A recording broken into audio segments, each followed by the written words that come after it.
just like, is this it? Is this it? Like, literally, like, why am I coming to work? Why?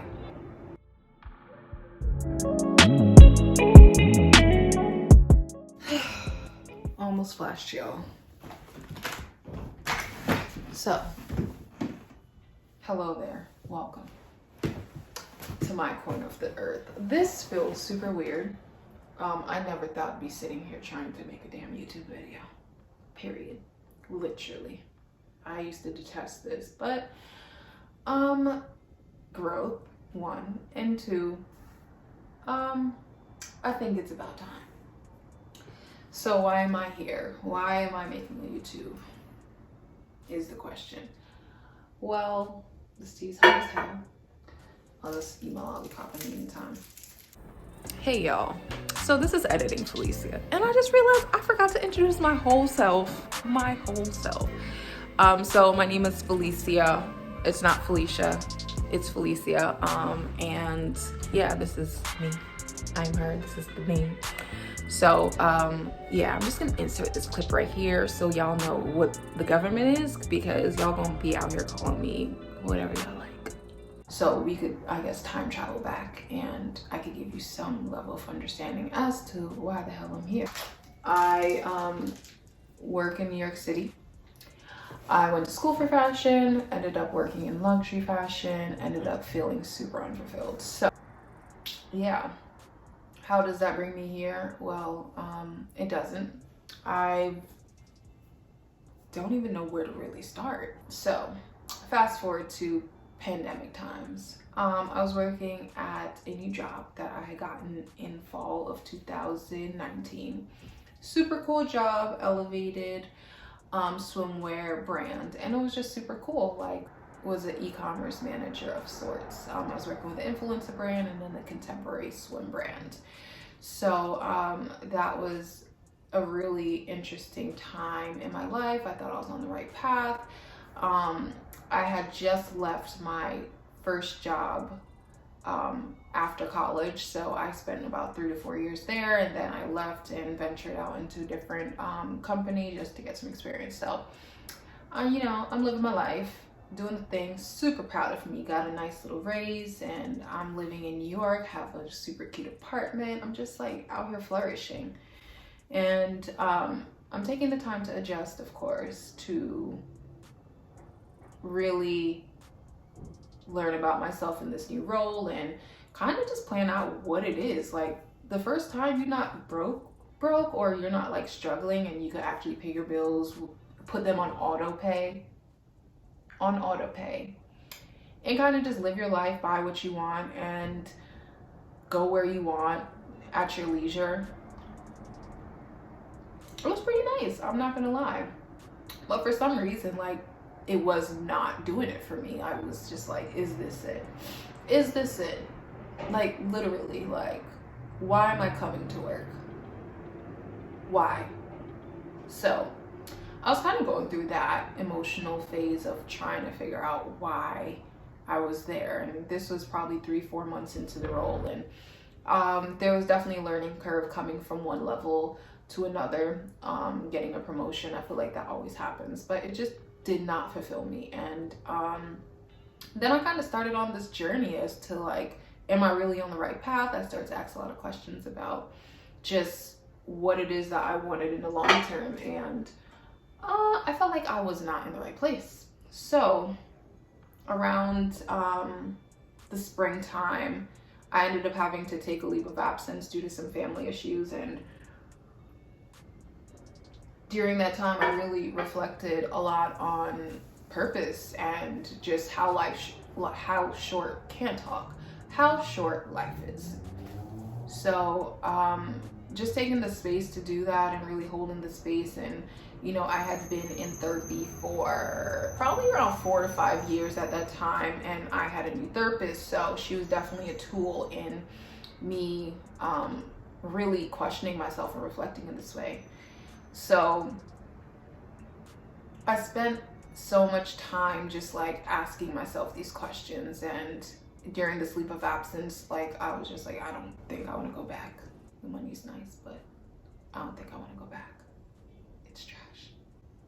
like working and investing that much time into something, and then you just come home and you feel unfulfilled. It's just not it for me. Like, I am a daughter of immigrants. I am an immigrant coming here. I came here when I was really young, to America, and I feel like there is a level of like, okay, I have to do what I have to do to survive, but then, you know, my parents were fortunate enough to put me in a position where I could kind of dream a little bit more than they did, and it's still challenging, but I have a lot of afforded opportunities that they didn't. So I have the abundant time to ask myself all these questions, and I'm just like, yo, this shit is trash. So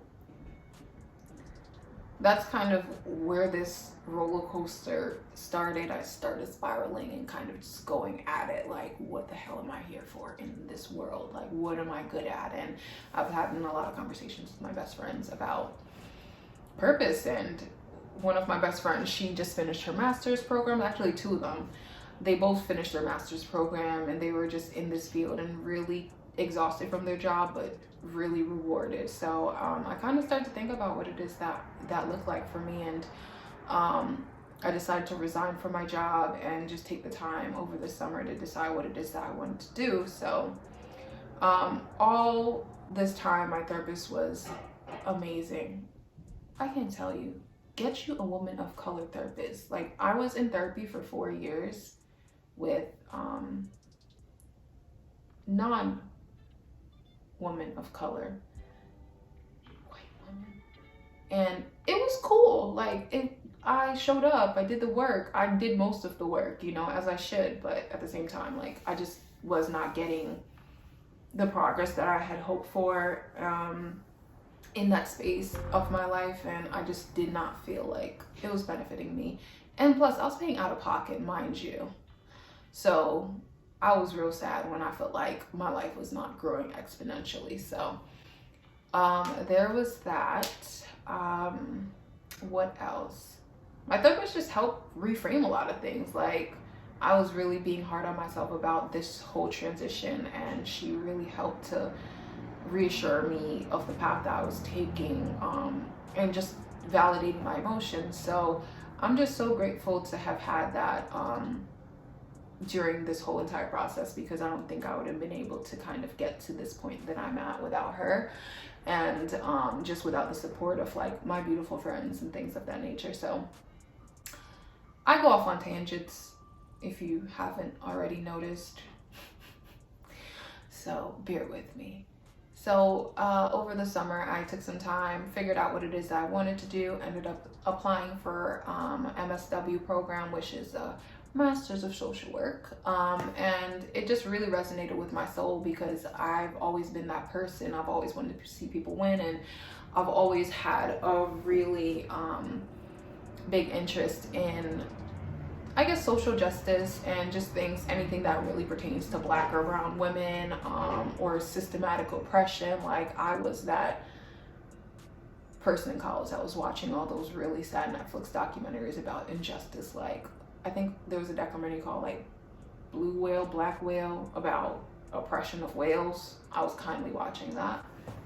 So I just felt like it was very fitting. And during that process, the span of me taking a leave of absence to deciding to go back to school, I decided to, you know, venture onto Instagram. I love writing, and it became a platform where I was just writing about what I was going through: perfectionism, parentification, insecurities, and I just feel like it was so cathartic and healing for me. And I have, over the last couple years, learned how to become more vulnerable, and there's so much power in vulnerability. And I thought that sharing my story would definitely help other people, because I wish I had that. I wish I had somebody to be like, what you're going through, girl, is not normal, and there is also hope. Because homegirl was just out here in the sticks, like, so this is normal. It wasn't. And it took a lot of like self-exploration. Like, I'm into psychology as well, so that kind of helped me to navigate my healing journey. And I want to be able to help others. I mean, that's why I'm going for my MSW.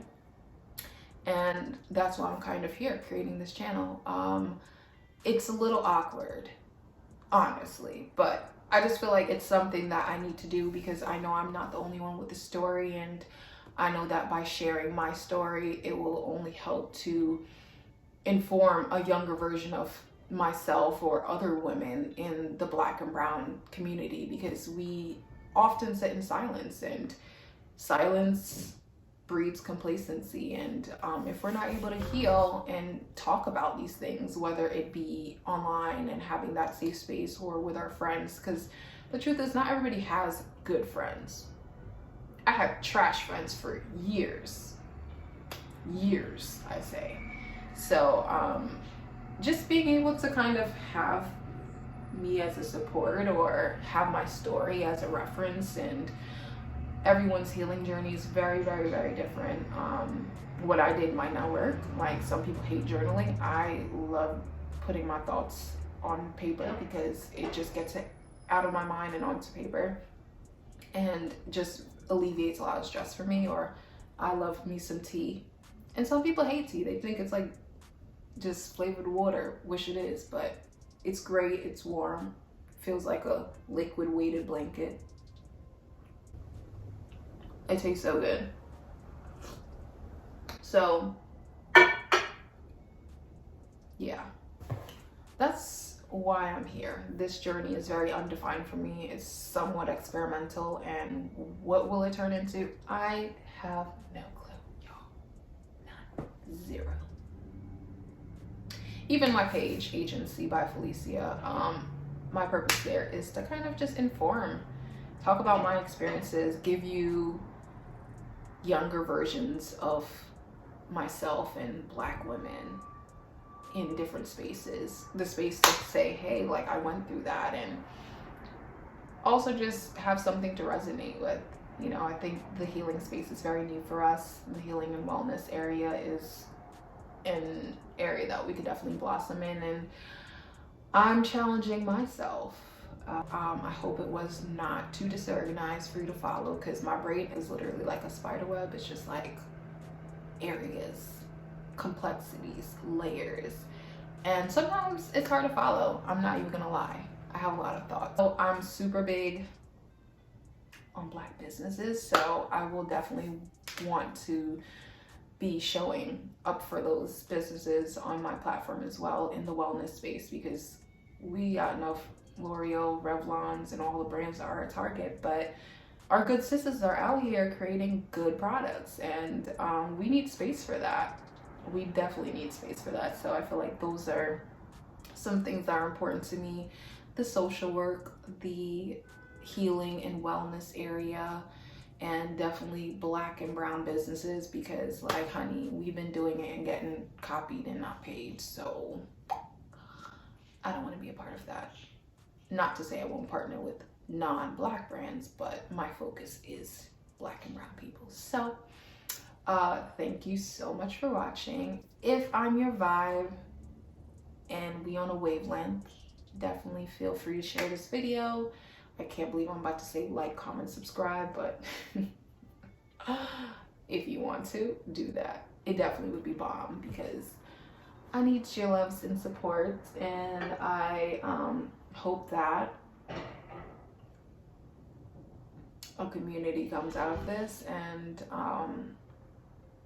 it's just something fun for now. But if it turns into something else, that would be amazing. You know, homegirl is just here in New York City during a pandemic, y'all, sipping tea. So I will catch you guys on the next video.